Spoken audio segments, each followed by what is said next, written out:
ठीक है, तो सबसे पहले आज की जो क्लास है वो किस पे आधारित है? आज की क्लास है हमारी ऑपरेटिंग सिस्टम पर आधारित है। कंप्यूटर का एक महत्वपूर्ण पार्ट होता है जिसका नाम होता है ऑपरेटिंग सिस्टम। आपको समझना है आज कि ऑपरेटिंग सिस्टम क्या होता है। ऑपरेटिंग समझने के सिस्टम समझने के लिए आपको सबसे पहले जानना पड़ेगा कि ऑपरेटिंग सिस्टम बना क्यों, ऑपरेटिंग सिस्टम बनाया क्यों गया, ऑपरेटिंग सिस्टम किस काम के लिए बनाया गया। तो इन सब चीजों को जानने के लिए आपको ऑपरेटिंग सिस्टम के डीप में जाना होगा। तो स्टार्ट करते हैं हम आज की क्लास और उसमें बढ़ाते हैं ऑपरेटिंग सिस्टम के बारे में। तो सबसे पहले आप ध्यान दीजिए, आपके पास एक मॉनिटर होगा, एक हार्ड ड्राइव होगी, कीबोर्ड होगा, माउस होगा, प्रिंटर होगा, एप्लीकेशंस होंगे। अभी इन सब चीजों को चलाने के लिए एक ऐसी चीज चाहिए जो इन सभी चीजों को समझे, मतलब जिसके लिए एप्लीकेशन का भी ज्ञान हो, जिसे प्रिंटर का भी ज्ञान हो, जिसे मॉनिटर का भी ज्ञान हो, जिसे हार्ड ड्राइव का भी ज्ञान हो, जिसे प्रिंटर का भी ज्ञान हो, जिसे कीबोर्ड का भी ज्ञान हो, जिसे माउस का भी ज्ञान हो। तो ऐसे सभी प्रकार के एप्लीकेशंस अभी बहुत सारे हैं, जैसे प्रिंटर, प्रोजेक्टर, प्लॉटर, बहुत सारे एप्लीकेशंस हैं जिनको आप यूज कर रहे हो आज के दिन। बहुत सारे हार्डवेयर जिनको आप यूज कर रहे हो। और इन सभी चीजों को समझने के लिए एकमात्र चीज है, वो सभी चीजों को समझती है कि वो क्या होता है हमारा ऑपरेटिंग सिस्टम। तो ऑपरेटिंग सिस्टम ह्यूमन के नीड के अनुसार बनाया गया। देखो ऑपरेटिंग सिस्टम दो प्रकार का बनाया गया, एक बनाया गया GUI, एक बनाया गया CUI, graphical user interface command. तो समझिए, सबसे पहली चीज ये समझिए कि ऑपरेटिंग सिस्टम जो था वो कई प्रकार की एप्लीकेशंस, क्या बताया, कई प्रकार की एप्लीकेशंस को मैनेज करने के लिए और समझने के लिए बनाया गया सिस्टम ही ऑपरेटिंग सिस्टम कहलाता है। ऑपरेटिंग सिस्टम एक प्रकार का सिस्टम सॉफ्टवेयर है, एक प्रकार का सिस्टम सॉफ्टवेयर है। अगली बात आती है किस प्रकार का सॉफ्टवेयर है? System, SYST, system software. तो सिस्टम के साथ कनेक्टेड रहता है, सिस्टम के साथ काम करता है, इसीलिए हम ऑपरेटिंग सिस्टम को किस प्रकार की सॉफ्टवेयर की कैटेगरी में लाते हैं? तो ऑपरेटिंग सिस्टम जो होता है वो हमारा एक सिस्टम सॉफ्टवेयर की कैटेगरी में आता है। तो जो ऑपरेटिंग सिस्टम होता है वो हमारा क्या होता है? सिस्टम सॉफ्टवेयर कहलाता है। अच्छा, हमने कुछ दिन पहले आपको समझाया था सिस्टम सॉफ्टवेयर क्या होते हैं और एप्लीकेशन सॉफ्टवेयर क्या होते हैं। जो यूजर के इंस्ट्रक्शन के आधार पर कार्य करें, वो कौन सी सॉफ्टवेयर होती है? Application software. और कुछ दिन पहले हमने ये बताया था जो सेल्फ काम करें, ऑटोमेटिक काम करें, जिनको आदेश देने के लिए यूजर की आवश्यकता ना हो, जो कंप्यूटर के साथ डायरेक्ट इंटरेक्ट हो, डायरेक्ट कंप्यूटर के साथ काम करें, ऐसे सॉफ्टवेयर सिस्टम सॉफ्टवेयर की श्रेणी में आते हैं या सिस्टम सॉफ्टवेयर की कैटेगरी में आते हैं।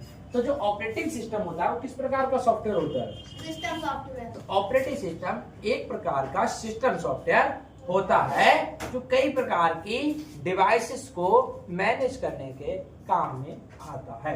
ऑपरेटिंग सिस्टम हार्ड ड्राइव को मैनेज करता है, मॉनिटर को मैनेज कर सकता है, प्रिंटर को मैनेज कर सकता है, mouse, keyboard, light pen, joystick जैसी सभी प्रकार की डिवाइसेस को मैनेज करता है। तो ये रहा मैनेजमेंट ऑफ यूज कि ऑपरेटिंग सिस्टम क्यों बनाया गया। तो ऑपरेटिंग सिस्टम सभी डिवाइस को मैनेज करने के लिए बनाया गया। सपोज आप जरा कल्पना कीजिए, आप प्रिंटर चालू करने से पहले एक सॉफ्टवेयर करेंगे, माउस चालू करने से पहले सॉफ्टवेयर करेंगे, कीबोर्ड लगाने से पहले एक सॉफ्टवेयर करेंगे, अपने फोन में भी माइक लगाएंगे तब एक सॉफ्टवेयर करेंगे, कोई डेटा ट्रांसफर करना है तब सॉफ्टवेयर करेंगे, पेन ड्राइव लगाना है तब सॉफ्टवेयर करेंगे।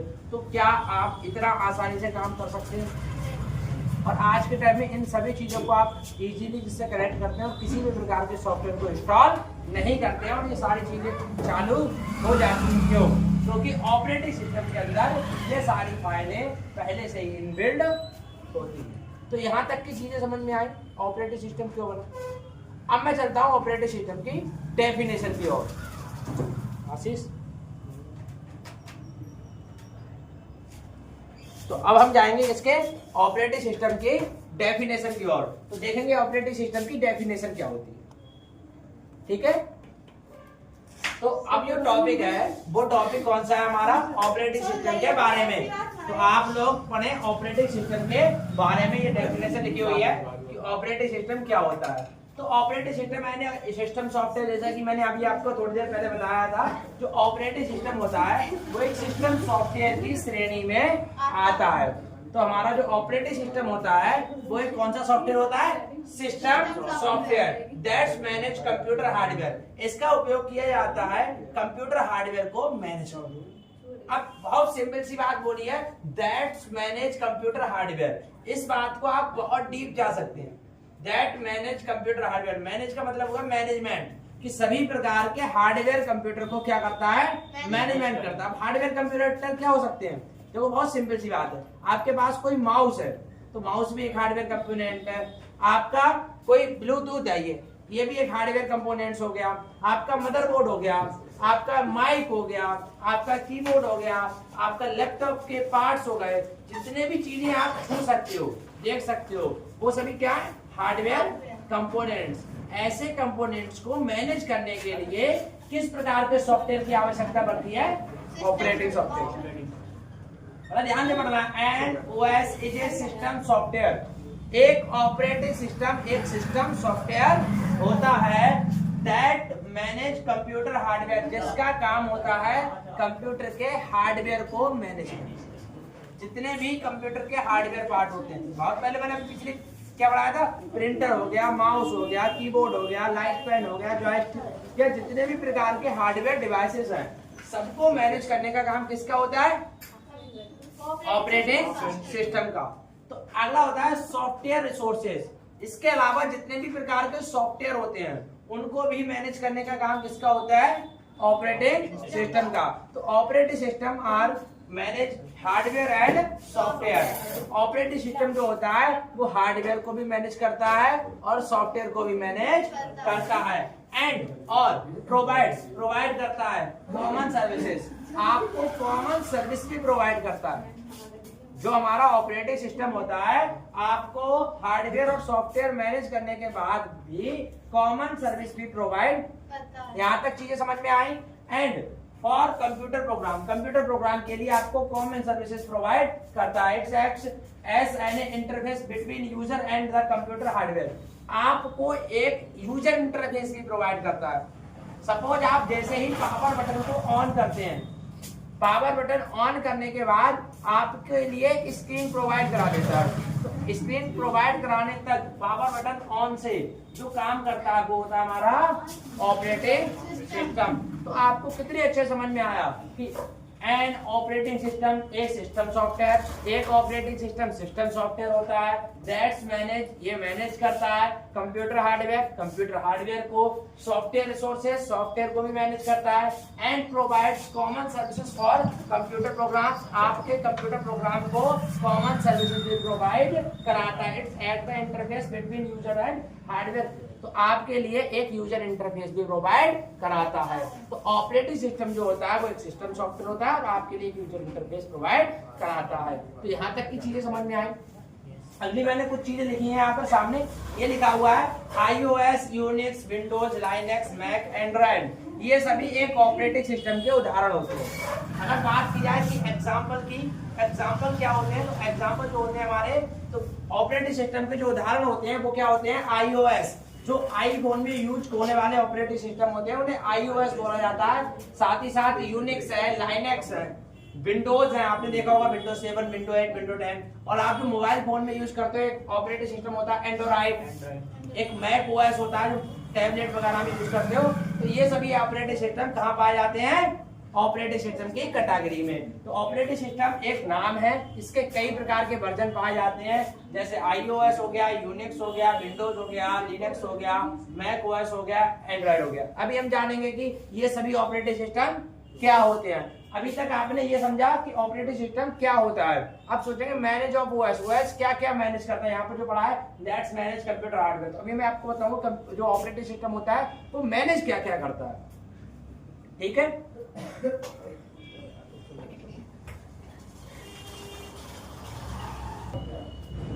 तो मैनेजमेंट ऑफ ओएस में आ जाते हैं। तो जैसे मैंने अभी तो आपको बताया था कि मैनेजमेंट ओएस के बारे में पढ़ेंगे। तो मैनेजमेंट ओएस होता क्या है? देखो मैनेजमेंट ओएस होता है ये कि जब भी कोई भी ऑपरेटिंग सिस्टम सॉफ्टवेयर पार्ट के थ्रू काम करता है या फिर हार्डवेयर पार्ट के थ्रू काम करता है तो इसको काम करने का एक तरीका होता है। क्या होता है? तरीका। अब वो कुछ तरीका ये है, जैसे मान लीजिए एक सीपीयू होता है, आपको पता है सीपीयू का काम क्या होता है? प्रोसेसर करना। आपको पता है सीपीयू का काम क्या होता है? प्रोसेसिंग करना। सीपीयू का पूरा नाम क्या होता है? Central processing unit. ऑलराइट, तो सेंट्रल प्रोसेसिंग यूनिट का काम क्या होता है? प्रोसेसिंग करना। बट उस प्रोसेसिंग को मैनेज करना, उस प्रोसेसिंग को मैनेज करके नेक्स्ट टास्क तक भेजने का काम किसका होता है? ऑपरेटिंग सिस्टम का। तो जब भी हम बात कहते हैं कि प्रोसेसर मैनेजमेंट किसके अंतर्गत आता है, तो प्रोसेस मैनेजमेंट जो होता है वो एक मैनेजमेंट ऑफ ओएस का हिस्सा होता है, या फिर कह सकते हैं फंक्शंस ऑफ ओएस का हिस्सा होता है। ऑपरेटिंग सिस्टम के कार्यों के आधार पर जो बांटा गया है, तो उसका कार्य जो होता है फंक्शन एक क्या होता है? Process management, process management. उसके बाद आपने एक और काम पढ़ा होगा MU. MU stand for memory unit. Memory unit के अंदर जितनी भी प्रकार की डिस्क आती हैं, चाहे वो सेकेंडरी डिस्क हो गई, चाहे वो प्राइमरी डिस्क हो गई, रैम हो गया, रोम हो गया, या सीडी, डीवीडी, पीडी, एचडीडी, जितनी भी रैम है, तो आपका डिस्क मैनेजमेंट, जितना भी मेमोरी का डेटा आता है, उसका भी काम मैनेज करने का एक ही सॉफ्टवेयर का होता है, और उस सॉफ्टवेयर का क्या नाम होता है? Operating system. तो मैंने आपको बताया फंक्शंस ऑफ ओएस क्या होते हैं, ओएस के कार्य क्या होते हैं। तो समझो, जितनी प्रोसेस हो रही है वो भी किसके अंतर्गत हो रही है? ओएस यानी ऑपरेटिंग सिस्टम। जितनी भी मेमोरी चल रही है, चाहे वो प्राइमरी से, सेकेंडरी से, रैम से, रोम से, सीडी से, डीवीडी से, पीडी से, एचडीडी से, सभी मेमोरी किसके अंतर्गत आ रही है? Disc management. और डिस्क मैनेजमेंट किसका हिस्सा है? ऑपरेटिंग सिस्टम का। यानी ऑपरेटिंग सिस्टम के फंक्शंस ऑफ ओएस के अंतर्गत क्या आता है? Disc management. अब फाइल्स मैनेजमेंट आ जाता है। फाइल्स मैनेजमेंट, तो फाइल्स मैनेजमेंट क्या होता है? आप मान लीजिए किसी भी प्रकार की फाइल हो गई, चाहे आपकी ऑडियो फाइल हो गई, या फिर आपकी वीडियो फाइल हो गई, या फिर आपकी टेक्स्ट फाइल हो गई, या फिर आपकी कोई पिक्चर हो गई, तो ये सभी प्रकार की क्या है? फाइल फॉर्मेट है, ये फाइल्स है। अब इन फाइलों को मैनेज करने का काम किसका होता है? हमारे ऑपरेटिंग सिस्टम। तो ऑपरेटिंग सिस्टम जो होता है वो फाइलों को भी मैनेज करता है। तो फाइल तो आपको पता है, चाहे ऑडियो फाइल है, चाहे वीडियो फाइल है, चाहे टेक्स्ट फाइल है, चाहे पिक्चर फाइल है, और इन सभी को मैनेज करने का काम किसका होता है? Operating system. तो ऑपरेटिंग सिस्टम यहाँ पर क्लियर हुआ, चीजें आई समझ में। अब फाइल मैनेजमेंट के बाद आता है हमारा सिक्योरिटी मैनेजमेंट, कि डेटा को सिक्योर करना। अब मान लीजिए आप अपने कंप्यूटर खरीद के लेके आए हो, डेस्कटॉप खरीद के लाए हो, मोबाइल खरीद के लाए हो। अब जनरल आप मोबाइल को किससे सुरक्षित करते हो? पासवर्ड से। तो आपके मोबाइल में एक पासवर्ड होगा, या पैटर्न होगा, या फिंगर होगा, या फिर फेस होगा। ये सब एक क्या है? सिक्योरिटी तो है। डेटा को अपने सिक्योरिटी तो कर रहे हो, तो अब जो सिक्योरिटी डाल रहे हो वो किसका हिस्सा है? वो किसका है? Operating system. किसका हिस्सा है? Operating system. तो जब भी आप अपने मोबाइल फोन में,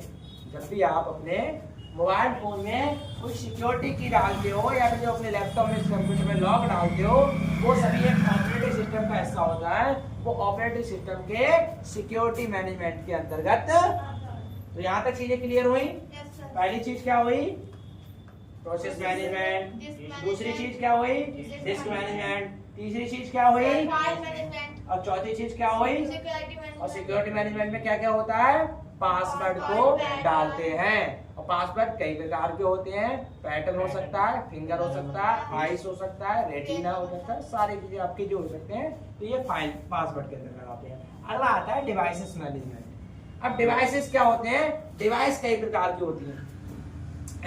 आपकी मॉडेम हो गई, आपकी माइक्रोफोन हो गई, आपका प्रिंटर हो गया, ये सब एक डिवाइस ही तो है।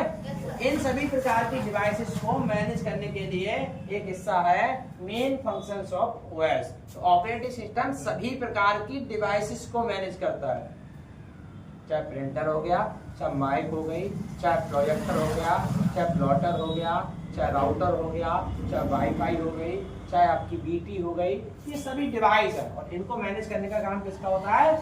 ऑपरेटिंग।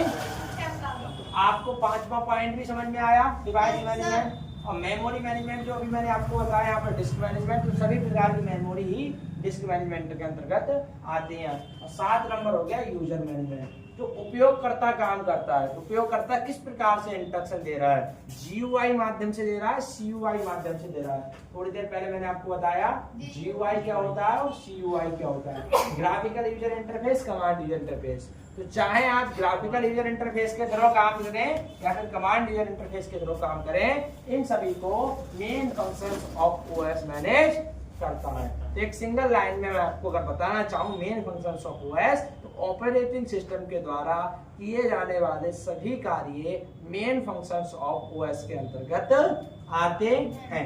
यहाँ तक कि किसी भी प्रकार की चीज में आपको कोई डाउट है? सर एक बार फिर से बता। तो इस वीडियो में बस इतना ही। आपको अगले वीडियो में हम जो बताएंगे वो बताएंगे कि ऑपरेटिंग सिस्टम कितने प्रकार के होते हैं, ऑपरेटिंग सिस्टम क्या क्या काम करते हैं, किन प्रकार के ऑपरेटिंग सिस्टम को कहाँ कहाँ यूज किया जा रहा है, पहला ऑपरेटिंग सिस्टम कौन सा बना, आज के टाइम में लेटेस्ट ऑपरेटिंग सिस्टम कौन से हैं, या फिर ऑपरेटिंग सिस्टम सबसे ज़्यादा यूज होने वाले कौन से ऑपरेटिंग सिस्टम है, किस किस ऑपरेटिंग सिस्टम को किस किस प्लेटफॉर्म पर यूज किया जा रहा है। तो ये सारी चीज़ें आपको मिल जाएंगी अगली क्लास में।